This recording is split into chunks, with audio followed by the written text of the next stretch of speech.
how do you see the difference in crisis management, crisis communication, and reputation management? Because in most organizations, you're right, they're all siloed, yes. And then you can all have incident management, and you have business continuity, and you have all these different areas managing the risk of an organization. How do you move away from the silos of excellence to an integrated approach? Yeah, so let me first start with kind of trying to distinguish these three different areas. So crisis management, most people, when they hear crisis management, is that they're thinking about a specific incident that can put a particular threat to the company. So that can be an operational issue, a legal issue, a natural disaster, a business continuity problem, anything that really can have a material effect on the success of the company. One of the crucially important things that people have to think about is that in today's environment, which has such a strong importance of media, social media, and so forth, when companies are facing this, let me call it operational issue, the operational crisis, at the same time, they're also typically facing a reputational crisis. What does that mean? That means is that they're being evaluated by their customers, their business partners, and other stakeholders of how they're handling the crisis and how well they were prepared for handling the crisis.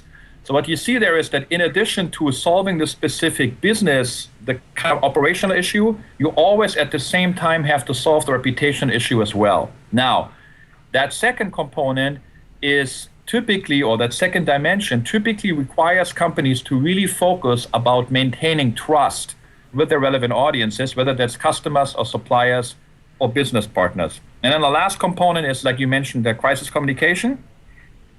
That's certainly an important part of crisis management, but reputation management goes beyond that it also tries to think about proactively identifying risk, managing them, and then integrating that into the business processes overall. So it has a connection with crisis management, there's no doubt about it, but it adds the reputational dimension to that, and then it goes beyond the crisis really to think about this from a more proactive point of view. Okay.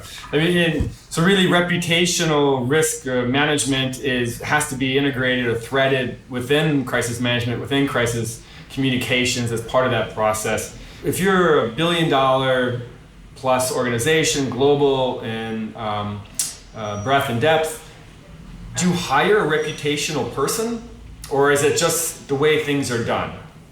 See, I think that this is actually not a good approach, is to hire a chief reputation officer.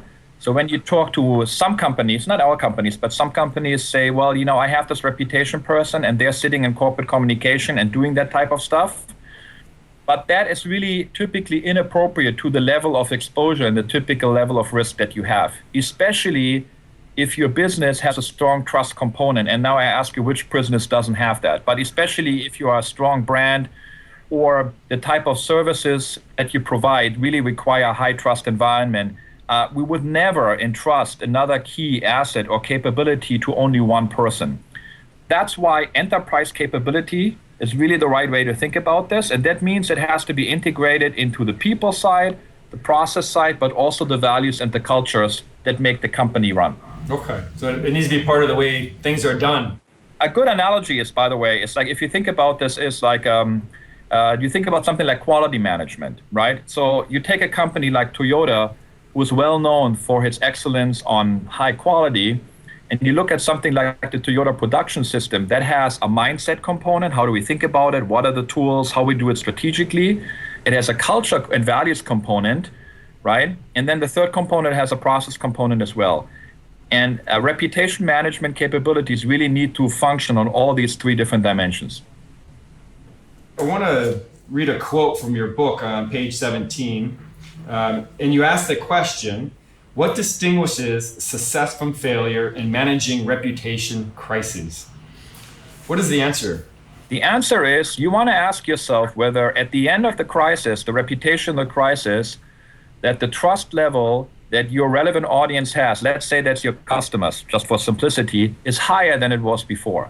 And a good test to do that is to ask yourself whether in another context, further down the line in the future, you want people to remember the crisis or you want them to forget them.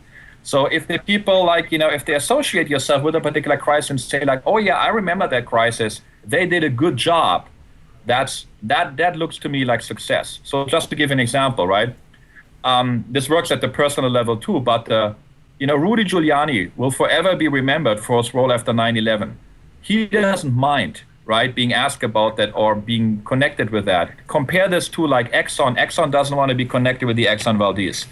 So it's a very good test to think about and ask yourself whether, if you want to hire, let's say, somebody, or you're at a cocktail conversation, would you like people to mention this particular topic, or do you hope it will never be mentioned again? Mm-hmm. I really enjoyed your connection to brand as a promise, and just bring it personal. We're humans, and if you break a promise with anybody, the feeling you have, and that's really what you're managing. Yes, it always has an emotional component. It has to do with trust as a critical aspect to that.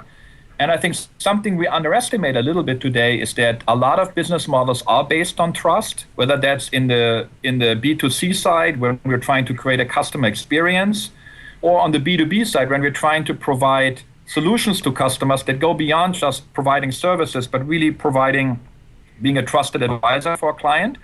These are relationships that are based on trust. These are business models that are based on trust. That's wonderful, and that is, creates a lot of value for everybody. But the problem is that you have to manage that and sustain that, because if you're not, then trust flips over to betrayal, and that's just as strong an emotion.